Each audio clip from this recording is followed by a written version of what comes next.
नमस्कार दोस्तों। आज मैं आपके लिए लेकर आई हूँ बहुत ही ज़बरदस्त मूवी जिसका नाम है टोबी। ये एक कन्नड़ा मूवी है। चलिए इसके बारे में जानते हैं।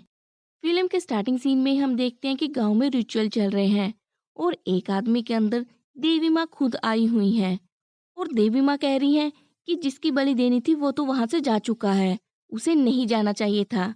वहीं पर एक पास खड़ा शख्स कहता है जिसका नाम आनंद है। वो कहता है कि माँ, आज के सारे रिचुअल हो चुके हैं, परसों अच्छी तरीके से सारा काम संपन्न हो जाए। मगर देवी माँ कहती है कि वो बकरा तो भाग चुका है, वह अब मारी के रूप में आएगा, यानी मौत की देवी के रूप में, जो कि उसे नहीं आना चाहिए, वरना सर्वनाश हो जाएगा। आनंद अपने बंदे को भेजता है उस बकरे को देखने के लिए जिसकी बलि देनी है, मगर वह बकरा तो वहीं बंधा हुआ है। खैर अगले ही सीन में हम देखते हैं कि संपत नाम का एक एएसआई, जिसकी पोस्टिंग इसी गांव में होती है, वह कुशलप्पा नाम के कांस्टेबल से मिलता है और उससे इस गांव के बारे में पूछता है। कुशलप्पा थोड़ा झिझकता है और कहता है कि यह छोटा गांव है और यहाँ पर ओपरी कमाई नहीं होती। हाँ, सब मिलजुल कर यहाँ पर रहते हैं। इस पर इंस्पेक्टर कहता है कि उसकी पोस्टिंग भी 20 लाख की रिश्वत दे के ही हुई है। इसका इशारा ये था कि दोनों मिलकर काम करेंगे। इतने में थाने की खिड़की पर कोई पत्थर मारता है और शीशा टूट जाता है। जैसे ही बाहर जाकर देखते हैं तो ये एक जैनी नाम की लड़की वहां पर हंगामा कर रही होती है, क्योंकि उसका बाप काफी दिनों से गायब है। वह घर नहीं आया और वह कंप्लेंट करती है कि तुम लोग कुछ नहीं करते। संपत कुशलप्पा से पूछता है कि ये सब क्या है, इसकी रिपोर्ट क्यों नहीं लिखी जा रही और उसके पिता को क्यों नहीं ढूंढा जा रहा। कुशलप्पा कहता है कि इसका मामला बहुत ही पेचीदा है, सारी की सारी फैमिली हिली हुई है। जैनी ने भी नाक पर नथ पहनी हुई है, जो कि पहनना मना है, क्योंकि ये देवी ही पहन सकती है, जिसे मारी कहते हैं। संपत को इनकी कहानी सुनकर थोड़ा सा इंटरेस्ट जागता है और वह इसके बाप के बारे में जानना चाहता है। ये दोनों उन सारी जगहों पर जाना शुरू करते हैं जहाँ जहाँ पर जैनी का बाप रहता था, जहाँ पर उनके जीवन की शुरुआत हुई और जहाँ पर वह काम करता था। सबसे पहले ये दोनों एक चर्च में जाते हैं, वहाँ पर फादर से मिलने के लिए, क्योंकि फादर ही एक ऐसे पर्सन है जिन्होंने इसका नामकरण किया था और लोग सिर्फ टोबी को फादर के कारण ही जानते हैं। फादर बताते हैं कि जब वह क्रिसमस के दिन अनाथालय में बच्चों को गिफ्ट बांटने गए थे, वहाँ पर एक बच्चा सभी बच्चों से अलग एक कमरे में बंद था। वहाँ के वार्डन से पता चला कि वह थोड़ा गुस्सैल है, सभी से उसका झगड़ा हो जाता है। फादर को सुनने में थोड़ा अजीब लगा। फादर कहते हैं कि मैं उससे मिलना चाहता हूँ। जब वह उससे मिलने जाते हैं तो उसे गले लगा लेते हैं। उसे बहुत ही अच्छा लगा और उसने भी फादर को गले लगा लिया। तभी फादर को पता चलता है कि ये तो बोल भी नहीं सकता। झगड़े में जब इसने वार्डन को काटा तो उसने गले में लाठी मार दिया, जिसके कारण इसका वोकल कॉर्ड जा चुका है। अब वह बोल भी नहीं पाता। फादर को उस पर बहुत ही स्नेह आता है। वह उसका शुद्धिकरण कर कर उसका एक नाम रख देता है, टोबिया, जो कि हेब्रू भाषा का शब्द है, जिसका मतलब है भगवान अच्छे हैं। बच्चा बहुत ही खुश हो जाता है। वह फादर को अपने हाथ पे टोबिया लिखने को कहता है। फादर हाथ पे टोबिया लिखते हैं तो वह दूसरा हाथ आगे बढ़ा देता है, जिसमें वह फादर को अपना नाम लिखने के लिए कहते हैं। वह सारे वहाँ के बच्चों को अपना हाथ उठाकर दिखाता है कि उसका नाम टोबी है। उसके लोगों से हमेशा झगड़े होते ही रहते थे। उसकी आधी जिंदगी तो जेल में ही गुजरी है। मगर एक दिन ऐसा आता है कि जब फादर के ऊपर बहुत ही बड़ी मुसीबत आन पड़ती है और उसी दिन उसकी रिहाई होती है। दरअसल स्कूल की जो प्रॉपर्टी है, एंथनी नाम का आदमी उस प्रॉपर्टी पर फादर को साइन करने को कहता है। वह प्रॉपर्टी उसके पूर्वजों ने इन्हें दान में दी थी, मगर अब वह इसे वापस लेना चाहता है। फादर साइन करने से मना कर देते हैं। एंथनी कहता है कि तुम्हें इस गांव में कोई नहीं बचाएगा। मगर दूसरी तरफ टोबी उसी स्कूल में पहुंच चुका होता है, फादर को ढूंढते ढूंढते। वह एक बच्चे से हाथ में लिखे शख्स के बारे में पूछता है। बच्चा बताता है कि वह उस तरफ है, तो उसे जोर से पढ़ने को कहता है। बच्चा जोर से आवाज लगाता है, फादर इग्लिशियस। सभी पीछे मुड़कर देखने लगते हैं। फादर कहते हैं कि उस दिन उन्होंने शैतान को देखा था। भी उन सारे गुंडों की धुलाई कर देता है और फादर की जीवन बच जाता है। चर्च में ही सिक्योरिटी गार्ड का काम करने लगता है। एक दिन वह चर्च के प्रेसिडेंट को ही थप्पड़ मार देता है, क्योंकि वह उसे अपनी गाड़ी में डंडा मारने से मना कर रहे होते हैं। ये शिकायत फादर के पास जाती है और वह आगे से ऐसा ना होने की जिम्मेदारी लेते हैं। मगर ऐसी हरकतें आए दिन होती रहती हैं और उसका भुगतान फादर को करना पड़ता है। मगर आखिर में फादर ने थक कर उसे चर्च से ही बाहर निकाल दिया। मगर फादर कहते हैं कि एक दिन फिर आया था चर्च में मछली लेकर। इसके बाद हम अगला सीन देखते हैं कि दोनों पुलिसकर्मी दामोदर नाम के एक आदमी के पास जाते हैं, जो कहता है कि उसने ही उसे मछली पकड़ने सिखाया था। दरअसल दामोदर गवर्नमेंट हॉस्पिटल की मॉर्चरी में काम करता है और ये काम किसी और को सिखाकर वह वहां से जल्द निकलना चाहता है, जिसके लिए उसे टोबी सबसे अच्छा इंसान लगा।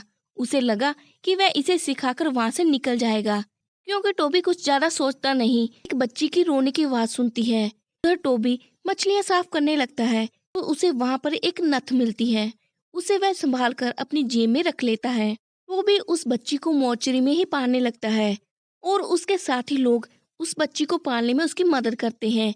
उस फादर के पास जाता है, जो इस बच्ची का नाम जेनी रखते हैं। सावित्री कहती है कि उससे मिलना पड़ेगा। जेनी कहती है कि टोबी उसे बहुत ही पसंद करता है, क्या तुम उसे शादी करोगी? सावित्री उसे मिलने जाती है। वहां पर जेनी भी होती है, क्योंकि जेनी उसे समझा सकती है कि वह क्या कहना चाहता है। जेनी कहती है कि मेरे बिना तुम बातें वैसे भी नहीं कर सकती। सावित्री कहती है कि वह धंधे वाली लड़की है और इससे ही उसका घर चलता है। जेनी कहती है कि इससे क्या फर्क पड़ता है, तुम कुछ भी बेचो। सावित्री फ्रेंडशिप करने के लिए हाथ बढ़ाती है तो टोबी जल्द से जल्द मान लेता है। अब जेनी बड़ी हो चुकी है। उसके साथ स्कूल में कुछ गलत हरकत होती है, जिसके बाद वह स्कूल जाना ही छोड़ देती है। टोबी सावित्री से शादी करना चाहता है। सावित्री कहती है कि अपना एक घर होना चाहिए। वह बैंक के पास चला जाता है घर की सिफारिश करने के लिए। आनंद उस गांव में अपना वर्चस्व लहराना चाहता है, मगर वह संतोष से डरता भी बहुत है। इसीलिए वह टोबी को चुनते हैं उसे मारने के लिए। उन्हें पता है कि टोबी को घर चाहिए। इन तीनों के बीच में डील होती है। वे टोबी को घर बना कर देंगे और उसके बदले टोबी संतोष को मार डालेगा। जानवरों से भरी गाड़ियां आनंद के पते पर मंगाई, जिसके कारण संतोष वहां पर पहुंच जाता है। आनंद घबराकर कहता है कि उसने ये माल तो बिल्कुल नहीं मंगाया। संतोष पूछता है कि अगर तूने इस माल को नहीं मंगाया तो इस माल को मंगाया तो किसने मंगाया? वहीं पर जानवरों से हाथ ऊपर आता है, जिस पर लिखा होता है टोबी। टोबी संतोष के सारे गुंडों को घायल कर संतोष को मार देता है और पुलिस उसे पकड़कर ले जाती है। वे जैनी को इशारा घर का करता है, यानी अब उसका घर बन जाएगा। कहानी फिर से प्रेजेंट में आती है। संपत और कुशलप्पा दोनों ही घर देखने जाते हैं। कुशलप्पा कहता है कि ये उसका घर नहीं, ये आनंद का घर है। टोबी के घर में जाते हैं, जो कि एक झोपड़ी सी बनाकर उसे दी हुई होती है, और वो भी गवर्नमेंट की जगह के ऊपर। दरअसल आनंद गांव का मुखिया बन चुका है और वह स्मगलिंग का भी काम करता है। काफी बार पुलिस रेड भी कर चुकी है और बहुत बार उसका माल जब्त भी हुआ है। उधर हम देखते हैं कि टोबी जेल से छूट चुका है। टोबी अपनी बेटी के साथ समुद्र के किनारे सामान बेच रहा होता है। जेनी नहीं चाहती कि टोबी आनंद से मिले। आनंद एक मशीन लेकर आता है जिससे चीजों को क्रश किया जा सके।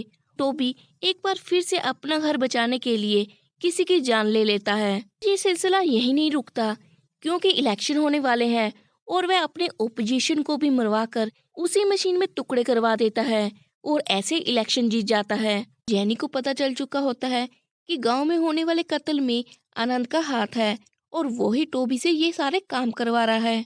आनंद को इस काम के लिए मना करती है और उसके मुंह पर पैसे मारती है ताकि वह अपनी भूख मिटा सके।